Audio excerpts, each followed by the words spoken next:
In this video, I'm going to do a complete deep dive on the buying process here in Ontario. I'm going to cover everything from start to finish, so then that way you know everything that you need to know and there's no surprises along the way. I'm going to cover everything from how to find the right realtor, how to get paired up with the right lender, minimum down payment requirements, closing costs, and some tips and tricks that might save you thousands on your purchase.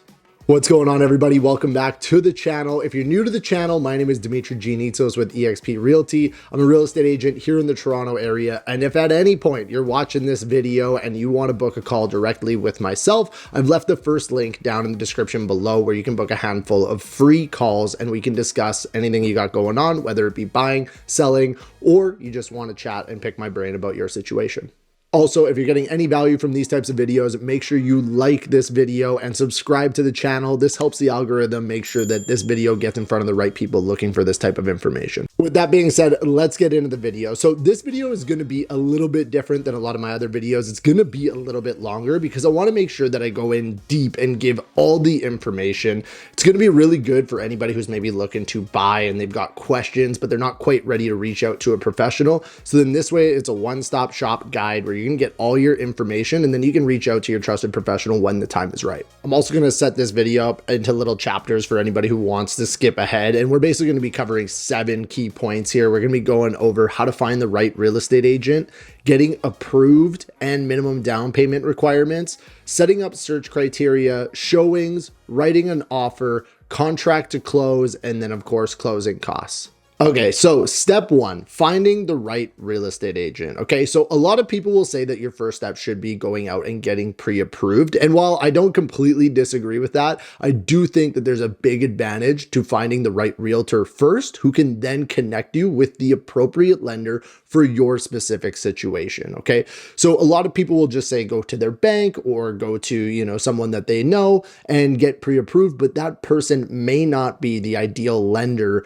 depending on your specific situation or the property type that you're going for, which I'll break down in the next step. But first question, how do I find the right real estate agent?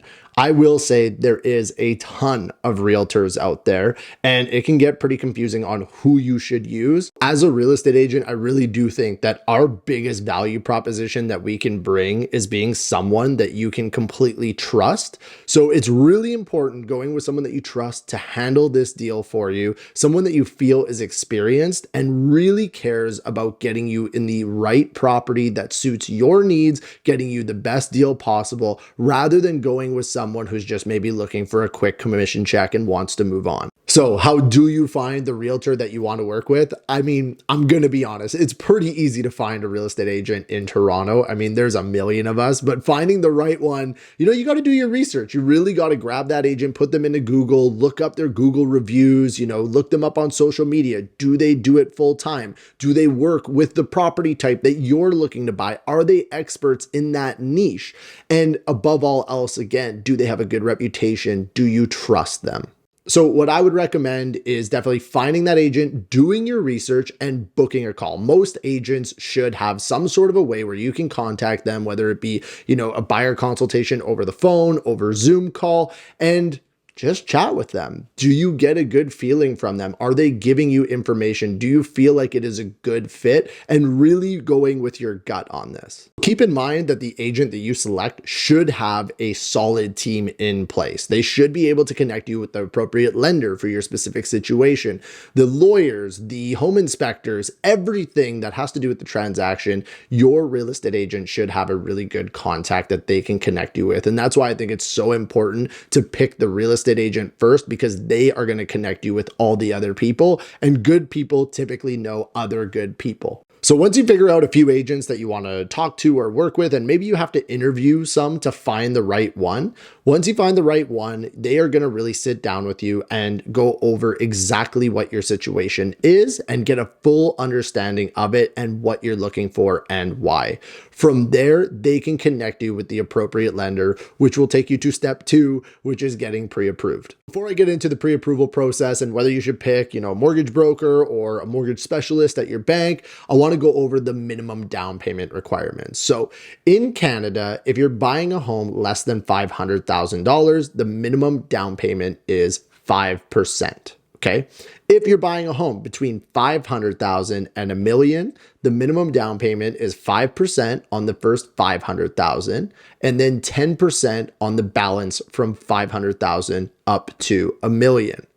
If you buy a home that is over $1 million, it is 20% minimum down payment on the entire amount. So if you were watching this and you were unsure whether you're in a position to actually buy a home, that should give you a really good idea based on your savings on, where you're at with the minimum down payment requirements. Now, the next step would be going to the lender to actually get pre-approved. They're going to ask you for a bunch of financial documents. They're going to look at your income, your credit, your debt, and based on all that and your down payment, they're basically going to come up with a number, which is your pre-approval. And this is the amount of money that you can afford to purchase at. Keep in mind that a lot of people do not use all of their purchase power. So for instance, you might get approved for $1 million, but you speak with the mortgage broker and they're breaking down the monthly numbers and you're not comfortable spending that much. So you can only spend $800,000. It's totally whatever is comfortable with you. But I think it's really important to sit down with the lender, go over the monthly numbers and really establish a budget that you're comfortable with. Once you've established a budget that you're comfortable with, you can then go to the next step with your real estate agent where you're going to establish a criteria based on what you're looking for and price point. But before I move on to that, I really want to cover going with a mortgage broker or going with a mortgage specialist, which would be somebody that works at your bank, because there is advantages and disadvantages to both. If you go with a mortgage specialist at your bank, you need to understand that that person can only provide you one product. If you're going with TD, they're going to go over everything that TD offers. Okay. And the big advantage to this, especially if you have a relationship with your bank or a good history with them, when it comes to, making stuff work, there could be some potential exceptions because you have a history with them. Now, the downside of it is that they only really offer a one product, right? There's no kind of shopping around. It's like, hey, this is what TD offers. And if you want to go to every single bank, you literally have to go to every single bank, not to mention that they work banking hours, which can get really difficult, especially if you're negotiating, late at night, which we typically are, and we need to get a hold of the mortgage specialist. It can be very difficult to get a hold of them. And I would say the biggest disadvantage is the fact that the banks will almost never allow you to go unconditional. They will never give you that comfort and permission saying, hey, I'm comfortable with you waiving your financing clause, which in some cases, when we run into competition, can be the difference between getting the property and not getting the property, which I'll go over in a little bit.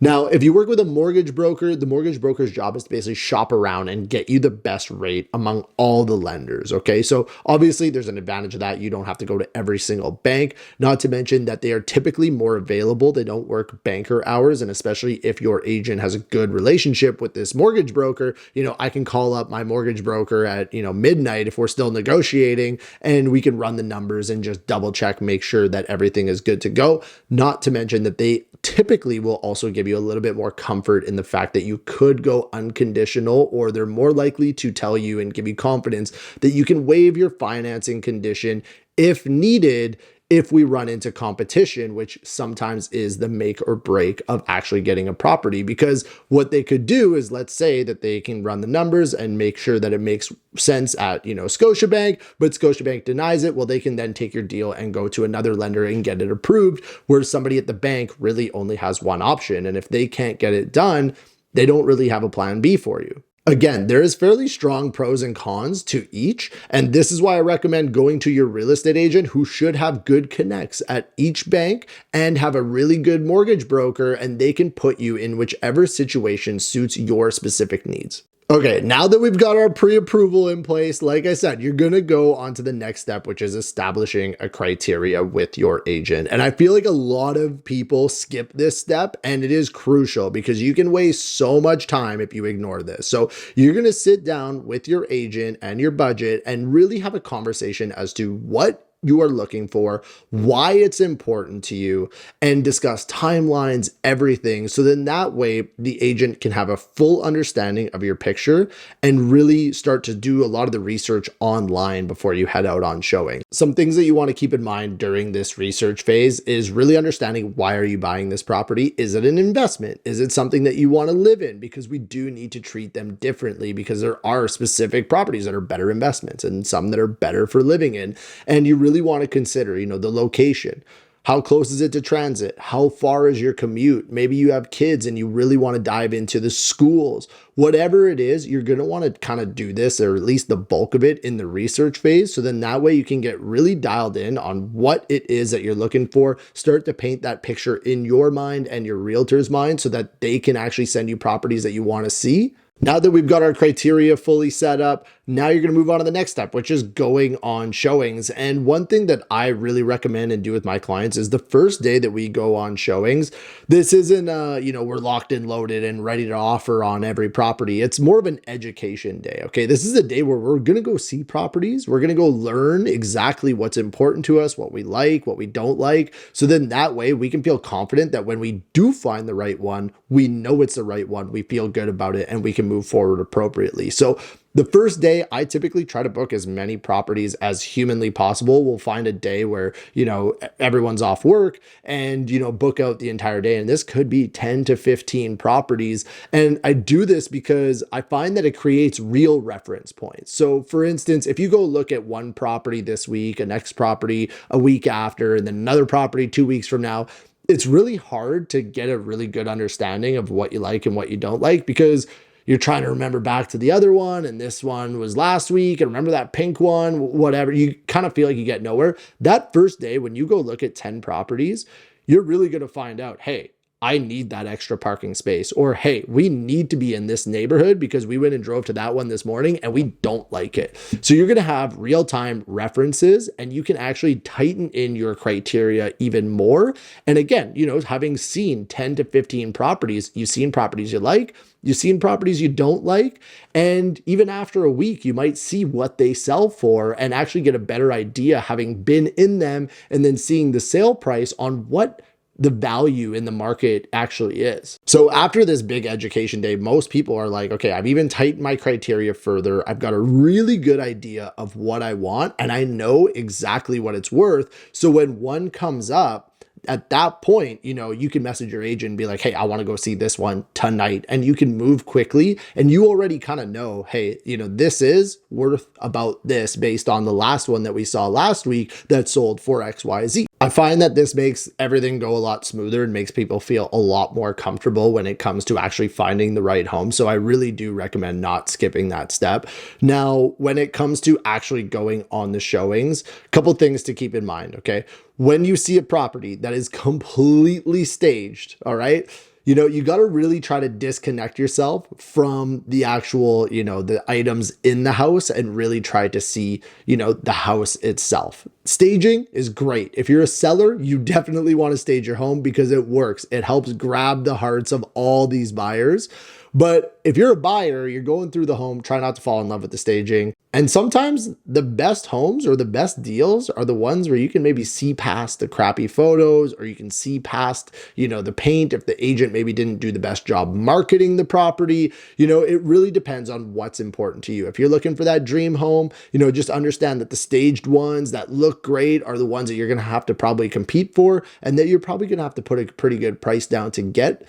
But if you're looking for a good deal or something that you can kind of grow into, really looking past, bad marketing, I find gets a lot of really good deals. Now, when it comes to actually looking at the condition of the property, this is where you're going to really rely on your agent. Okay. You should go on the outside of the home, especially if it's a home and not a condo. Go on the outside, take a look around the yard, look at the grading, look at the shingles on the roof, how old are they? And there's some things that you can look for to just kind of give you clues as to what type of condition this home is in. Let me know down below if you guys want me to do another video on this. I was thinking I might go to a property and just really take you guys through the process of, me showing a client a home in detail, but that's a whole nother video. You're going to want to rely on your agent as expertise for things to look out for. Also, a lot of times, especially in Toronto with the older homes, sometimes they will have pre-listing home inspections where they actually do a home inspection beforehand, and you can actually get your hands on this before you go view the property. And in a lot of cases, I like to read the home inspection before we go to the property. So then that way, if I see an issue in it, we can actually look at it while we're there rather than just looking at the report, and we can kind of decide for ourselves how big or small of an issue it is. Okay, so you found the home of your dreams and you're ready to put in an offer. Okay, I'm gonna just tell you right now, and this is something that your real estate agent should go over with you before you even go on showings, but in order to write an offer, you do need 5% as a deposit, minimum 5%. That's kind of industry standard, okay?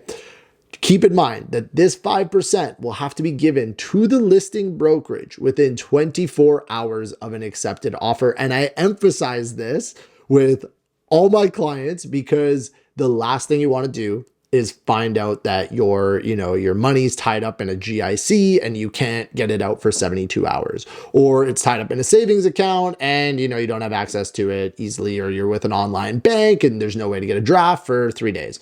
You need to have the funds available within 24 hours. And the last thing you want to do is find the home of your dreams and lose out on it because you don't have those funds within 24 hours. So I emphasize this enough.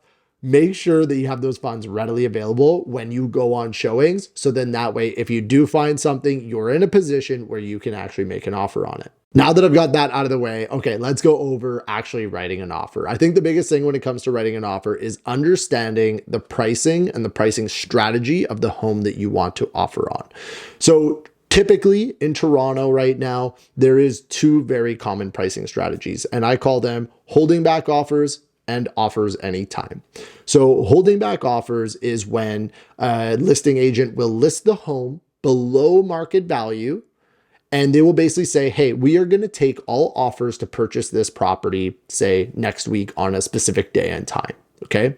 And at that point, basically, they're inviting everybody to bring their offers at once, where they will take the best offer. It can be extremely frustrating as a buyer when you run into this, or maybe you're searching online for homes and you see, oh my God, this home is a great deal at $799. And then you see it sells for $1.1 million. And you're wondering, why do they do this? This is a negotiation strategy. Okay. So think of it as like you're negotiating for something on Kijiji or Facebook Marketplace. You never want to be the person to throw out the first number. You always want the other person to throw out the first number. So typically, when you're negotiating for a home, let's say it's worth 1.1, you would say, I want worth 1.1, but that is you establishing a top dollar for the property. Essentially, you're saying, this is what I'm looking for, and you bring me your best offer, and then you would negotiate down. Well, when you do holding back offers, they're listing it at $899. They're basically telling everybody that my list price is irrelevant.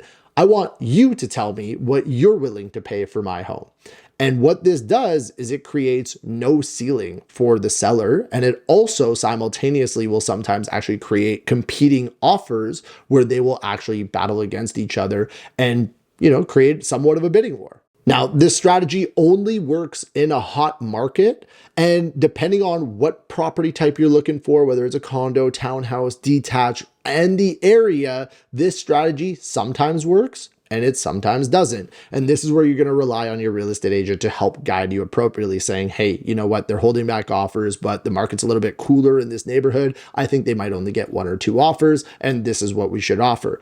Vice versa, they also will be like, hey, this property's really hot. They're probably going to get 10 plus offers, and we need to adjust our price appropriately. In the case of winning against multiple offers, this is where experience really helps. And having an agent that's actually going to go in there and fight for you to get it done is extremely important. You do not want an agent who's just going to write the offer and send it in and hope for the best.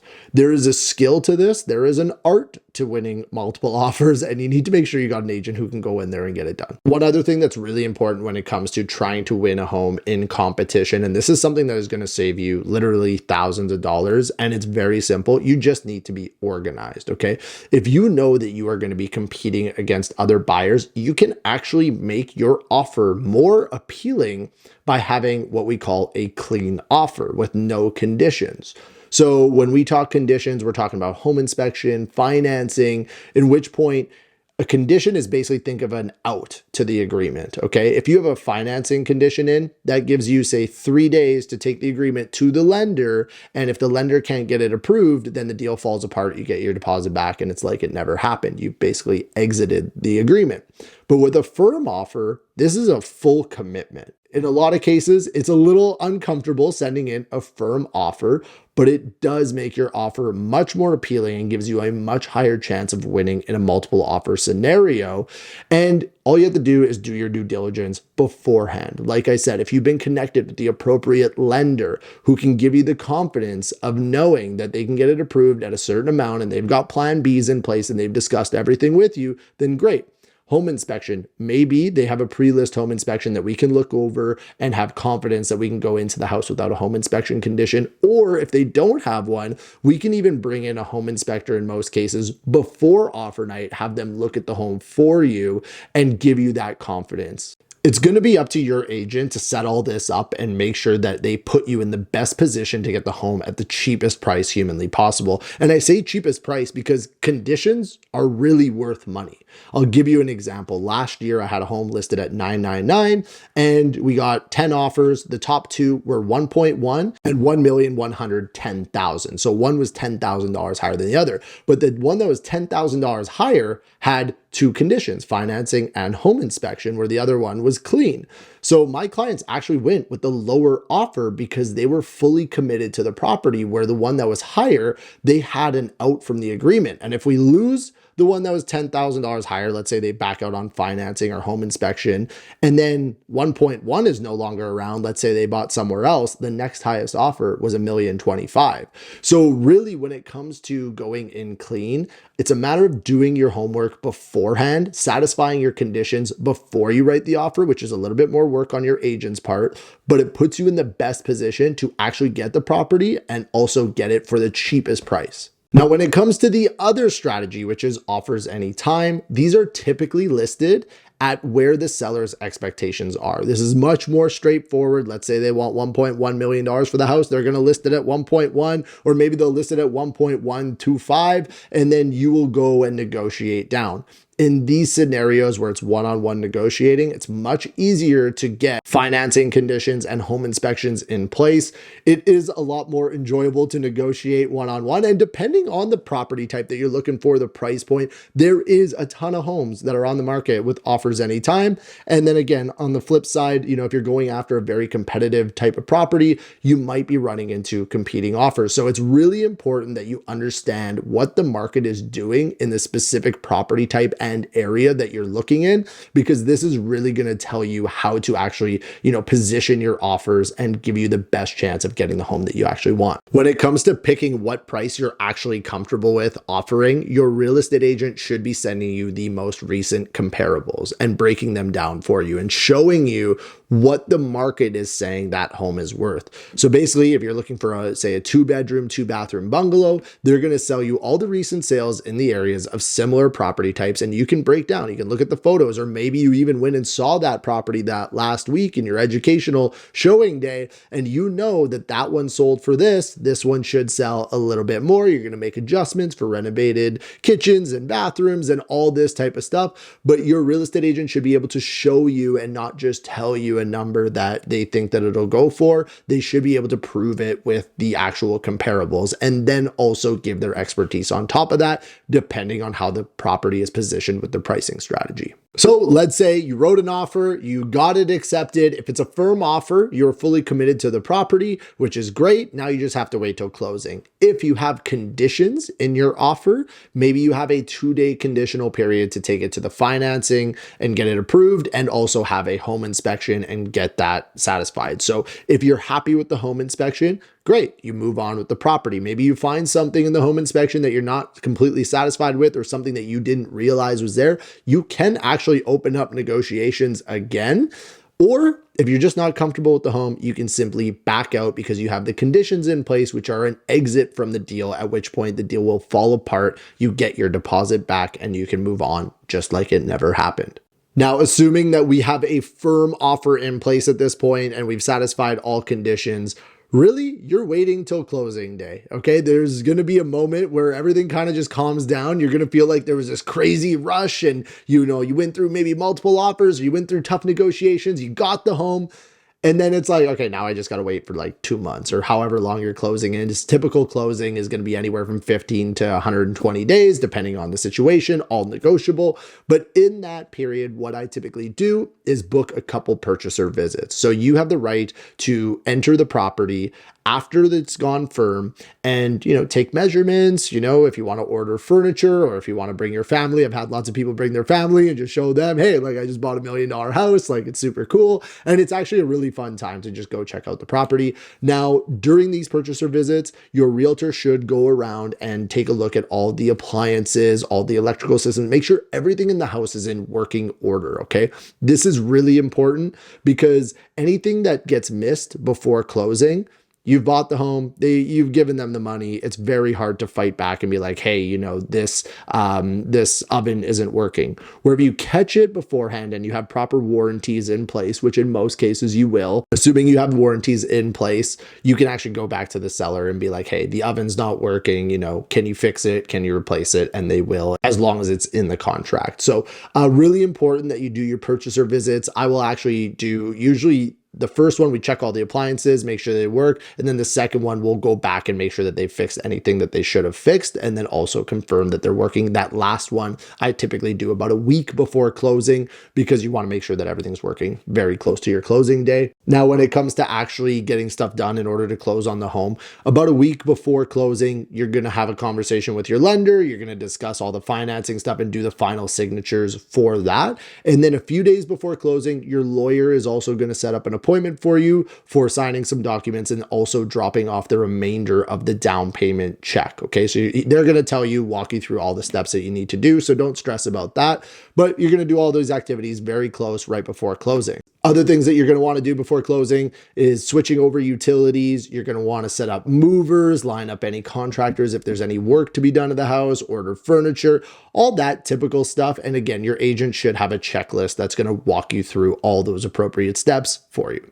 Okay, and finally, before we move on to closing day, of course, everybody's going to ask, what are the closing costs? Okay, and when I say closing costs, these are costs that are additional to the purchase price of the home. Okay, so the big one is always land transfer tax. Land transfer tax is applicable for all purchases within Ontario, and if you actually buy inside Toronto, you also have to pay an additional Toronto land transfer tax. So it's basically broken down into Ontario land transfer tax and Toronto land transfer tax if you buy in Toronto. And if you're a first-time home buyer, you're likely eligible for a rebate to a maximum of $8,475 on your land transfer tax if you buy in Toronto, and to a maximum of $4,000 if you buy in Ontario. If you want to know exactly what your land transfer tax would be, depending on your purchase price, there's a convoluted formula for figuring this out. So I find it's much easier to just go to a land transfer tax calculator online. I will drop a link down in the description below to a good land transfer tax calculator that you can use. You can just input your potential purchase price and it will give you a number on how much you'll have to pay in land transfer tax. Keep in mind that this will be due on closing and that it cannot be worked into your mortgage. Okay, you will actually have to pay this with funds readily available on closing day. Other closing costs include a real estate lawyer. You're going to need a real estate lawyer to close the transaction for you, put your name on title, and get everything done. So again, your real estate agent should be able to connect you with a really good lawyer that can do that. They're going to charge anywhere from $1,500 to $3,000 depending on the complexity of the deal. And finally, drum roll for the realtors. How much is using a realtor going to cost you? If you are on the buy side, it is going to cost you $0 to use a real estate agent. Buyers typically will get compensated from the seller. Okay, so when you're buying, it's great. You guys get to go shopping for free with your real estate agent. They get to represent your best interest, which is great. You have a great time. The big costs are the land transfer tax and the lawyers. Keep in mind that when the situation flips and you decide to sell the property, that is when you're going to pay a real estate agent and you'll have to pay the commissions that are due to both the selling and buying side.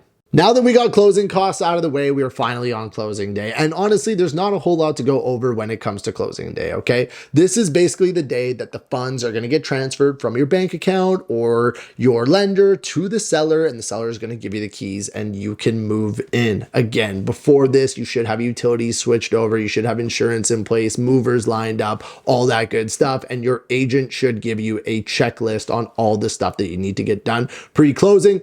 But closing day is the best. You can pop that bottle of champagne. You just bought a new home and start the new chapter in your life. So I hope that helps paint the entire picture of what it looks like to buy a home in Ontario. Again, if you guys have any specific questions and want to reach out directly to me, I've left a link down in the description below. You can leave any questions in the comment section. I hope you guys enjoyed the video. I know it's a little bit longer than my other videos, but I feel like it's a really good resource for anybody who's looking for information. As always, make sure you like, comment, and subscribe to the channel, and we'll see you on the next video.